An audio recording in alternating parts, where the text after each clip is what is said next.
JUCO Hoops Insider, we're back with another edition with the National Team of the Week representative, which is head coach Steve DeMeo for Northwest Florida. They had 2 monster wins within the state, and we're going to talk all about that and the program with Coach. So here we go.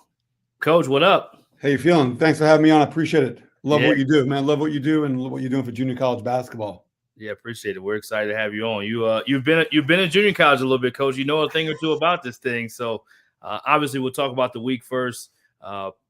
2 top 5. I want to say 2 top 5 teams you beat in the same week, which is pretty significant for any team. But then when you count your team, that's also been ranked as high as number 1 in the polls this season. Florida basketball and JUCO is pretty good. So you guys are playing some of your best ball, obviously probably your biggest week of the year. So talk about your team. Yeah, no, we're fortunate. We got a lot of good players. We started the season number 1. We've had some bumps in the road a little bit and, lost a few more games that we wanted to lose. But we played the hardest schedule in the country. Most people don't know our schedule's ranked number 1 in the country, strength of schedule. So went out to Iowa, played Indian Hills in Southeast Iowa, and played at Daytona. And we lost a bunch of games in a row. We also won a bunch of games against ranked opponents too. So, but I think the hard schedule is going to pay off down the line for us, and I think it's paying some dividends right now. We went into a hard place to play at Tallahassee, and Rick Cabrera's team they're as good as any team in the country, and they're a national championship contender. We went in there and pretty much led from tip to buzzer, and they made it kind of tight down the end. But his team is powerful, and they've got some high level guys, and probably the national player of the year on his team in Addison Patterson. And luckily we pulled that one out. And then we played Chipola at home, and we led from basically tap to buzzer as well, and was up as much as 20 points on a great team that's coached by Donnie Tyndall, and they were number 1 in the country a couple weeks earlier. So Donnie is an unbelievable head coach. Coached at Tennessee and does a great job. So we're fortunate that we came out with 2 wins, and hopefully we can take the next step and continue this thing going in the right direction. Our league, though, is a monster. You got Pete Penier over at Pensacola, who's been doing it for a while, and his team's always very competitive and very good. And Phil Gaffney, who's played in the Final Four, and the year we won a national championship in 2015, we had to beat Phil in overtime in the Final Four game. And so Phil knows what he's doing, and they play a tough style to play against. Yeah. So, but other people don't know about our league either. We have to play each other 3 times, which is crazy. It is. I know everyone's like, oh, you got to play someone the second time. No, we have to play them 3 times. And, sometimes you got to play a team 4th time in the state tournament. And if you ever get to the national tournament, it could be a 5th time.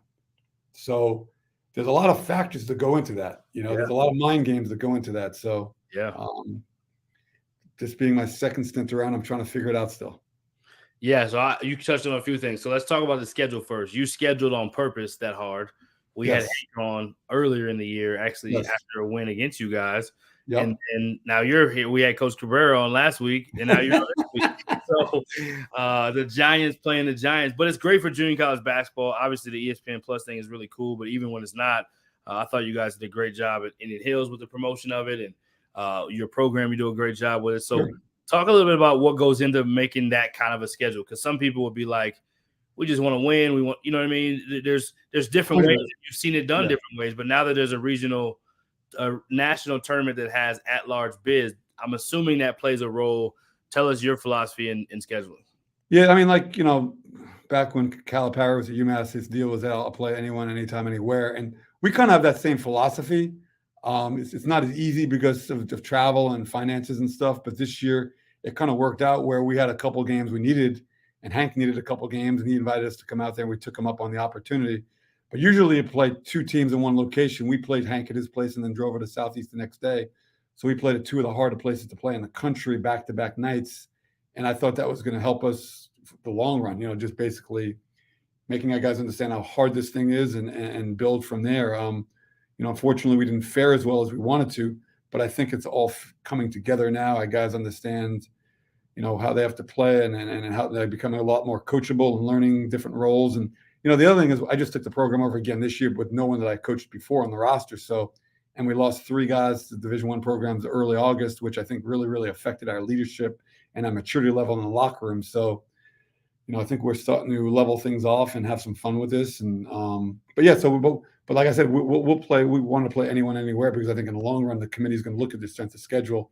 Ours being number one in the country right now. So, and our league is one of the best in the country, if not the best, because we play each other 3 times, and going against all 4 of the coaches we have to go up against nightly only makes you better for the states and the national tournament. Yeah. And this time around, we did win a chip in 15. That was my second year here, and the conference was a bear, and that definitely helped us get to where we want to go. I mean, we lost 2 games all year, and that was to Gulf Coast, and they were like 3rd or 4th in the league that year. And but that's the strength of our conference. Every year, if you're not ready to play every night, you can get knocked off. Right. Yeah. So I had the pleasure of coaching one of your young men. Well, I coached him before, and then he came back to UTEP after Eric Villa. Yes. On a really good team with Chris Duarte, who's now with the Indiana Pacers, and Javion Hamlet, who is a legend now at North Texas and a college basketball legend for what he did in the tournament and winning championships. Talk about your first stint and your second stint, just your experiences, what you love about Northwest Florida, and what is it like the second time around? Well, as one of my good friends says, there's never a bad day at the beach. We're not far from the beach, so that helps out a lot, being in a warm climate and playing in an unbelievable arena, which is arguably the best arena in the country to play in. But jobs aren't made by facilities and locations; they're made by administrations. And Dr. Stevenson is our president, and Ramsey Ross is my boss, my athletic director, and those guys really, really support the program. So that really helps us out. That's kind of why I came back this time around. I mean, I had other opportunities to do some different things in Division I, but being a head coach was really, really appealing to me for the second time around. The first time around, it was a lot of fun too, because it was new, and exciting. And then I replaced Steve Forbes, who's now the head coach at Wake Forest. So from that perspective, there was a lot of excitement there. The second time around was a little different because I have familiarity, a lot of friends here, a lot of relationships, and it's never bad to go to a place where you have a chance to win on a consistent basis and compete against some of the best people in the country, and on a daily basis, and also in our state. I mean, we have great programs in the state. I mean, Daytona's done a great job this year. Jeremy at Eastern Florida is great. George down at Miami is good, and Eric down there at Florida Southwestern is a premier program as well. So, the competitiveness is kind of what brought me back, and being able to be a head coach is nothing like it. There really isn't. And this level is great because you're not only coaching basketball, you're molding people's lives. I know Division I coaches think they could impact people's lives a lot, but I don't think it's even remotely close to what we do at the junior college level. We're with these guys from early morning to late at night as assistants, as head coaches. And, obviously, why guys go to junior college. There's a few different reasons. If it's academic, if it's social, if it's some other issues, we try to refine their rough edges to help them go to UTEP, to help them go to North Texas, to help them go to Oregon, to help them go to Kansas State, wherever they happen to go. And that's the fun part of the job for me, is changing people's lives. I think you could do that at Division I, but it's not the same. It's not the same. Right. Absolutely. It's different. It's a lot more distance, a lot more other stuff going on. You're so close knit with those guys every day in JUCO. It's just nothing like those bonds. And even most of the players, when you ask them later, some of their funnest time playing was in junior college, and some of their closest relationships are with their teammates. Hey, I just got a text from Will Feister that I coached in 2015 national championship, and in the following year too, and played with Shadell Millinghouse as my assistant coach.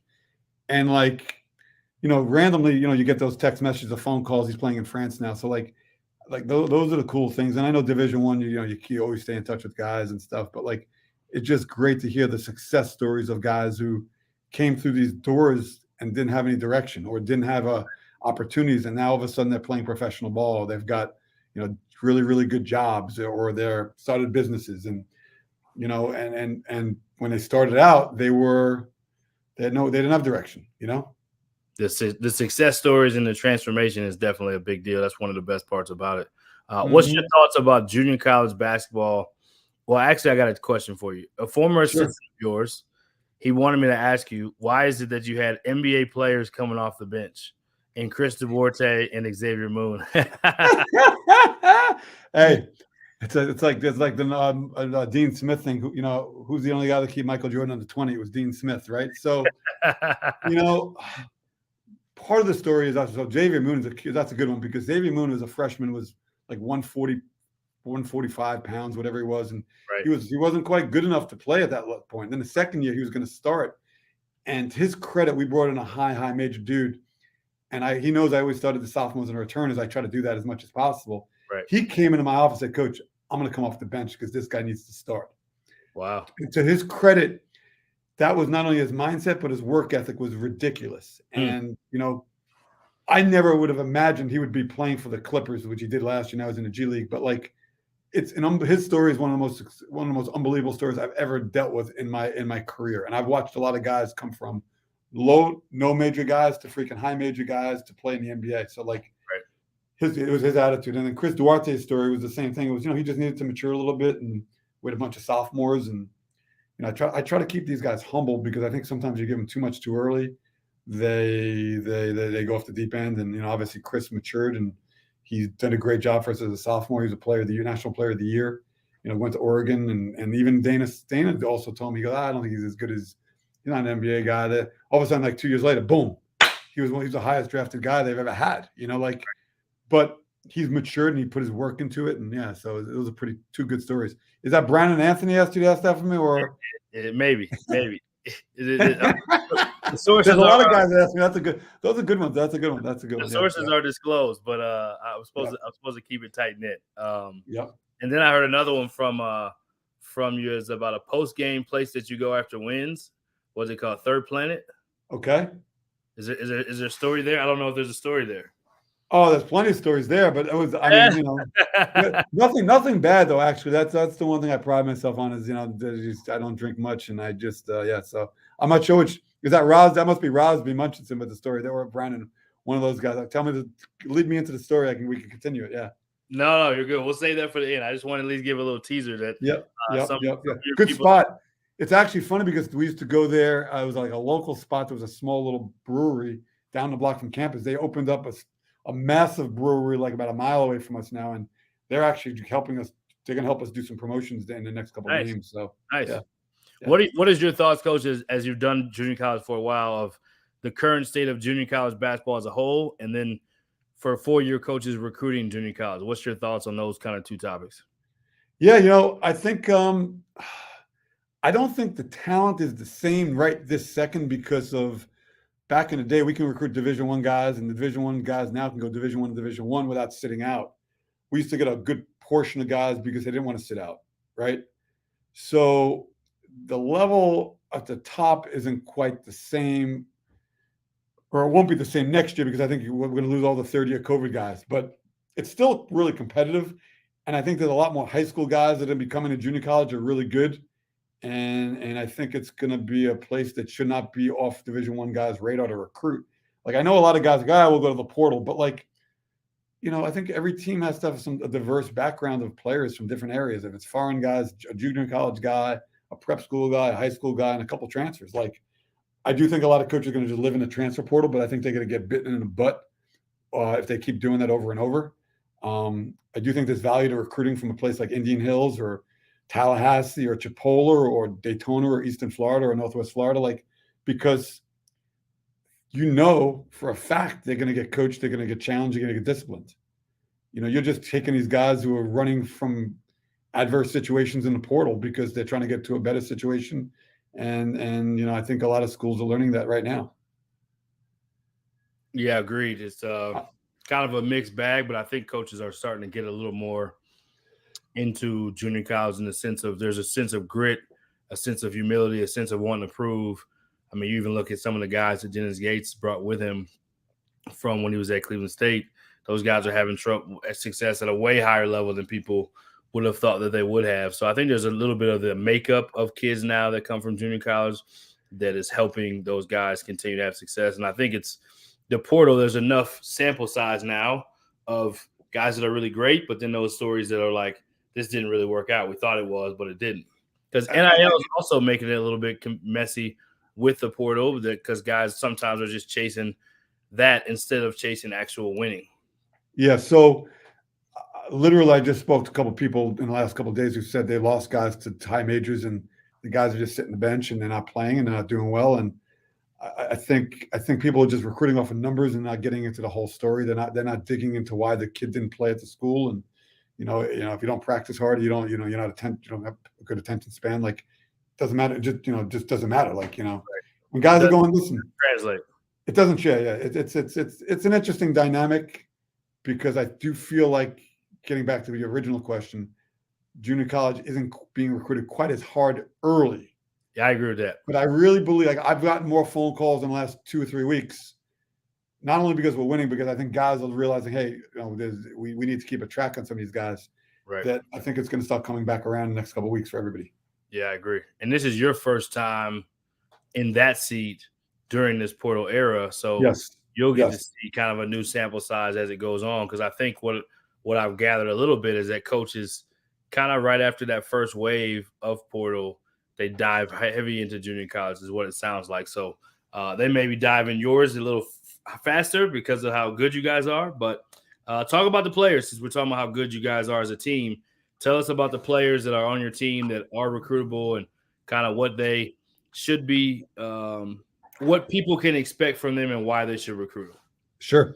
So we have 11 guys that are on our roster right now. One's redshirting. But basically, I think I have 10 Division I guys on my roster, and part of it, and I'm getting back to the original stuff about the team. Like, when I think whoever we recruit to Northwest Florida never believes they're going to be a role player. Everyone thinks they're going to be the best player on my roster. They always believe they're going to be best player in the conference, the best player in the state, the best player in the country. So that's a hard thing to kind of put together and mold and make these guys understand that there's a pecking order, and it's going to take some time to get to where you think you deserve to be. But the leader of our roster right now is a guy named Terran Todd that started out at TCU. He actually was at TCU, redshirted, and then played COVID year, and then transferred to New Mexico. So he played for Jamie Dixon, who's one of the best coaches in the country, and then played for Richard Pitino in New Mexico, and he transferred to our place. And he's starting to gain his confidence. He's been at point guard. Marcus Nyblack, who's our other point guard, has been out a lot, so we had to convert Terran in from we thought he was a wing. He wound up becoming a 2 to a point now. So his recruitment's probably mid-major plus level. Marcus Nyblack's mid-major level recruitment as well. He transferred from East Tennessee State and Florida Southwestern. So he's a third-year guy as well. Colin Warren was at McNeese State for 3 years, redshirted his freshman year, and then played COVID year, played last year. Now he's with us too. He's a wing that's probably one of the best athletes in the country. I think he should go to an up-tempo style team. He's got some mid-major type stuff as well. Chad Baker, 6th man of the year in the Mountain West, was at San Diego State last year. And the year before he was at Duquesne. And, he's having a good year for us as well. And I think he's going to be a mid-plus to high-major type guy. Really, really scores at lefty, long, thin, athletic, And then we got the kid Kason Pryor, who everyone's been calling me about on a daily basis. He's 6'10", shoots the 3 ball at about a 40% clip, long, thin, and athletic as well. He played for Boise State for 2 years, and he didn't really play much. He played 4 games per year, 5 games per year, and they had a really deep roster. So when he finally got here, he had to get some of the rust off his game, and he's really, really been turning it on as of late. And then Jalen McDaniel was here with Greg Heyer before. And he's the only returning guy that we have on our roster. And he's got a ton of mid-major options as well. And then we got a bunch of freshmen. We got a bunch of freshmen in the Twins, and Zakai Simpkins, who's a big-time shooter from New York City. Played at a pretty high level. So his brother's redshirting. Trey Bird is also another guy that's got a chance. And Jaden Scheid is a really good. By the way, Tavian Banks came from Minnesota Prep as well, who's actually been our most productive freshman. So, I don't think I left anyone off, but I don't know if anyone really wants to hear about all the details of these guys. But they're all maturing, and the key to a team like ours is having the freshmen become really good and maturing over the the break and once conference starts. Because if the freshmen challenge the sophomores, that's when you have elite level practices. Yep. Initially on, the freshmen don't understand what's going on. That it's coming at them really fast, and I think all these freshmen are now going at the sophomores, because we usually go at starters versus at second guys every day in practice, and it's been really, really competitive as of late. Good. So do you think that's the reason why you guys have kind of started to play some of your best basketball? 100%. That, and I think the guys are starting to buy into what their roles are. I think we, a lot of people watched the Indian Hills game and thought it was a high level game. And, Hank Plum is one of the best coaches in the country as well and has a high level team, skilled shooters. But we turned it over 20 times. And part of it is these guys are trying to do too much. And once they finally bought into, hey, less is more. Sometimes you don't got to shoot every shot just because you think you're open. You don't got to split two guys when you're going on a break. You can pull it out once in a while. And as a basketball coach at the higher levels, and you got some seniors and juniors on the team, and but I think we got jammed up because guys didn't understand their roles and wanted to do too much. But they weren't doing it for a bad reason. They were just doing it because they were trying to prove what they could do. Right. Makes sense. Yeah, no doubt. All right, Coach. What about I would ask maybe about some of your favorite stories in JUCO, man. You've been in this thing, you've been around. I won't ask you funny story yet, but I want to know some of your better memories, some of your better stories, whether they be just entertaining or a big win or an experience or coming up as whatever the case may be. I'm sure you guys it's gonna be story time with Steve DeMeo. Most of the stories are better off when I'm hanging out having a beer at a bar, but no doubt. I'll tell you, one of my guys, my first year here, was a big name guy we had in the program, and he was immature and he just didn't understand how hard he had to work every day, and caused a lot of problems, and went off to Division I program, had a lot of success because I think after his being here for the year he was here, he figured it out. And this has happened a couple times to me recently with guys. They've called me and we rekindled relationships, and they've been like, "Hey, Coach, I'm sorry. I'm sorry I gave you those gray hairs you got on the side of your head, but I wish I did better." And one of them is a coach now. And I said, "Listen, the only way you could the way you could, show your remorse is by helping other kids out who have those issues." And I think the patience you have to have with some of these guys at this level, really, really pay dividends in 4 or 5 years down the line. They realize, hey, I've made some mistakes, and now they can give back to society as well and give back to kids today. So, that's one story. I don't know if it's funny, but it's something that hit home. And I coached his brother in Division I basketball when I was at Providence, and it's pretty cool because now he's heading in the right direction. He gets it. He understands why what we do, and that's why he got into coaching too. What's the part for you, Coach? You've been Division I, Providence, St. John's. You've been junior college. What's some of the things you would want people that maybe haven't been at both levels to understand about the value of that level, but also the value of junior college? Because you had to appreciate junior college or you wouldn't be back in it too, right? Yes. So you talk to a couple of my assistant coaches, and they've told you I've given them a lot of responsibility. There's nothing you can't do here when you work for me. I let them coach a team in practice. I let them recruit. I let them speak to the team before practice, after the practice, in the huddle. I let them do community service stuff. I let them get out in the public and speak to people in public. I try to give them as much experience as possible to figure out if this is what they want to do, to figure out if they want to be a head coach. And,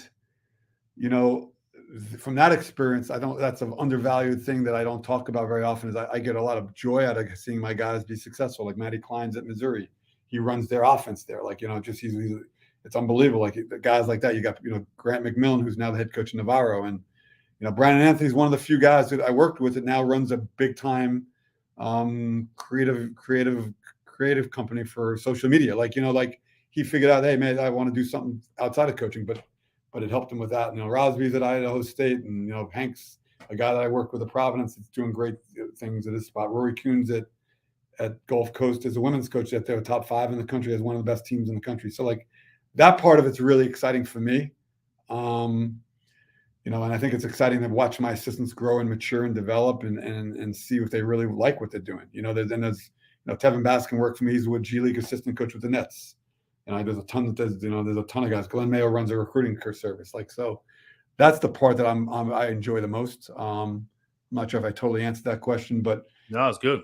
The Division I stuff, man, there's nothing like the Division I camaraderie, being in the offices and hanging out with the guys and watching the managers grow up and develop and into coaches or into whatever the successful things they decide to do. And, obviously the resources when you're at St. John's or you're at Providence or UCF or Hofstra, or I don't know where I worked as well. That's a lot of fun too, taking a mid-major program from being average to being an NCAA team when we We were one shot away from beating Syracuse in 1998, and that propelled us to Providence with Tim Welsh. I mean, that was a great story, and it was a lot of fun. So but the high major level has a lot to offer. You could focus on recruiting. When I was at Providence for my 10 years, I probably didn't do as much coaching as I probably should have, because I was always focused on getting the next great player, the next great Marshawn Brooks, Ryan Gomes, or whoever else we had. It was. So you get so focused on one area, but I think in this area you could do a bunch of different things without the spotlight on you. You can make mistakes here as a head coach or as an assistant coach, or there's been plenty of times I had to bring my assistants in the office and correct them. And hey, man, you can't do things that way. I know why. I know you're passionate about the guy doing well in school, but you can't go to him that way. And then those guys are flourishing at Division I programs. It's just pretty cool. It's pretty interesting. Yeah, no doubt. Talk about the recruiting thing, Coach. Some people would say you're pretty good at that, or you have a track record of that. Obviously, you got some JUCO guys in the NBA. You've had some success at the highest levels. What's part of your formula for recruiting? And I think recruiting's changed now. So you got to get guys. It's really just go in the portal and grab a guy. But I'm big on projecting and developing and seeing 2 or 3 years down the line. I mean, we got a guy on who played for me my first year here. Actually, his first year was 17, 18, played a little bit. Braylon Bridges, and then the second year, 18, 19, was the Chris Duarte sophomore. We redshirted him, and I told him, I said, listen, we're redshirting you because you're a high major basketball player. I know you're a high major basketball player. He's at Georgia now for the last 2 years, and he's having a great year there because we projected out, hey, man, I thought he would be a little better early, and I was wrong, but I saw that he'd have, in a couple of years down the line, he'd be able to play at the SEC level, which he's doing. But I don't think enough coaches do that. I think they just see what's in front of them. I see guys who could be really good down 2-3 years down the line, but at this job, I don't take those guys very often because we get the high major, mid-major type guys. And I love recruiting. I just like building relationships, not only with the players but the people around them. And I don't know if that's something I just enjoy doing, and maybe that's why I've had success at it. I do know it's a little more challenging now, so it's a different animal right now. How do you adjust to? We talked a little bit about social media before this, but how do you adjust to all this different social media stuff? Are you a Twitter guy, Instagram, TikTok? Are you into those spaces for recruiting, or are you into those spaces just to stay young and know what the let me talk about that. Some people have trouble adapting, but it seems like you're adapting pretty well. I'm TikTok. I love TikTok. I just watch stuff on there. I think it keeps you young, like you said, keeps you in touch with different things. I'm on Twitter. I'm on Facebook. On Instagram a little bit. I'm starting to do a better job of posting. Shadell Millinghouse, who I coached here, who went on to Texas Tech after I coached him here. He's always telling me you got to post more, coach. And I probably need a guy that actually just handles it with me on a daily basis. But I do it for recruiting. I'll follow recruits. I'll send them messages on there sometimes, and I'll see a video of a kid on there while I watch it. I mean, it's the typical stuff. Yeah. But I'm more about I like to get to know people on a more personal level, and that's been a challenge now. Yeah. Even coaching our players, like in the past, we've had more guys roll in my office just on their own without me telling them to come in here because they just want to talk and have conversations. Right. And I'm not saying no one's done it this year, but the numbers are drastically different. So we have to pull them in here for whatever. Hey, come watch film. Hey, I got to tell you something. There's a coach that wants to talk to you. But in the past, Chris Duarte would just come in here and sit down, or Eric Vila would just come in and just want to talk, or give me advice on stuff. Hey, coach, we could do this on us. Eric Vila had the European background, so he had international experience, and we would talk basketball. Just different guys would just do that. The social media thing, I think, has really hurt guys. We had 2 guys that didn't practice today because of injuries, and what do you think they're doing on the sideline? And I said to myself, we got to change the rule next year. You can't even bring your phone on the court because they're on their phone, scrolling, they're not even paying attention to practice. And obviously that's my fault 100%. I've got to get that figured out. But it's just, they're so into that they don't want to talk. Right. And that's been a big challenge for our team too. And I think that's also hurt us early in the year, just the communication piece. And I don't understand when it went bad. Maybe it went bad during the pandemic. But from 2013 to 2019, we never had a problem with communicating amongst our guys on the court and off the court. Right. It's changing fast, coach. It's changing fast. And to what you just said to me about social media, like I'm trying to do a better job of figuring out how to communicate with guys. Like, and I know I'm taking a hit on it because like I'm like it's frustrating me a little bit, but I'm not quitting. I'm working at it. Like so, like everyone's you got to hire young guys, but hey, man, like young guys don't understand all the stuff either. Like just because I'm a little bit older guy, like I think we can figure it out. We are figuring it out, and we have the experience and so I think it's turning. Like a few days ago, we had five guys walk in my office after they were shooting down, doing extra shooting. Like I was like, all right, we're making progress. And like they just sat here, we watched the game on TV. They started asking me questions, and like you got to figure out how to break through that, and like having them over at your house or taking them to lunch. Maybe those are things that work as well. I mean, it's just there's so many things going on, and there's so many things you could do to better your communication thing. Yeah. Do you guys or have you explored when you go on road trips, like taking the phones the night before? Like, is that a thing yet, or is that because I know some people are like they're all about it, some people are not. I've worked and I've seen it go down. Like emails that try to take them away, so people actually interact. There's a lot of things that people try. Some of them work, some don't. First of all, I don't even know like if it's illegal to do that. Like I don't know. Like there's so many things. The last thing I want to do is have someone take you. You're gonna lose your job. You took someone's phone. Like everything you have to be so careful about now, right?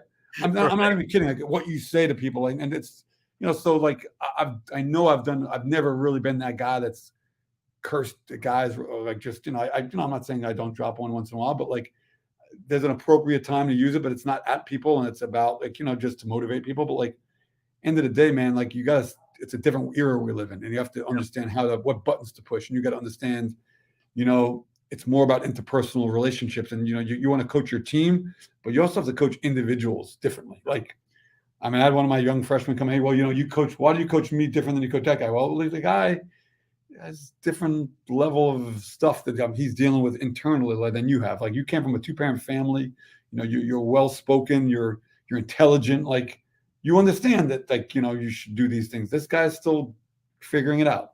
Yeah, for sure.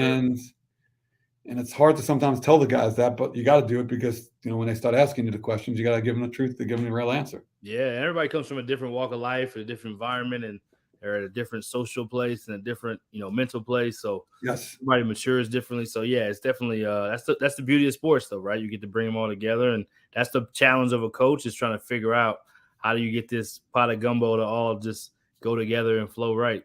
Bam, and like for me, we've never had that where we weren't really good early. We've always been good early, and we've usually been pretty good late. But like we've had some hiccups there too. Like this is a different deal, and I think just bringing the pot of gumbo together and different ingredients, they didn't mix well early, but now I think we're gelling, and I think we're starting to figure it out. I think they're starting to like each other. I think they're starting to like me more. I'm not saying they didn't love me, but you're the head coach. You don't always love the head coach. No, hey, listen, some of my sisters probably love me either, but like end of the day, like it's about making them understand, man, you really, really care about them. And like, I want you to go to the best place for you to be most successful. It's not just the highest level.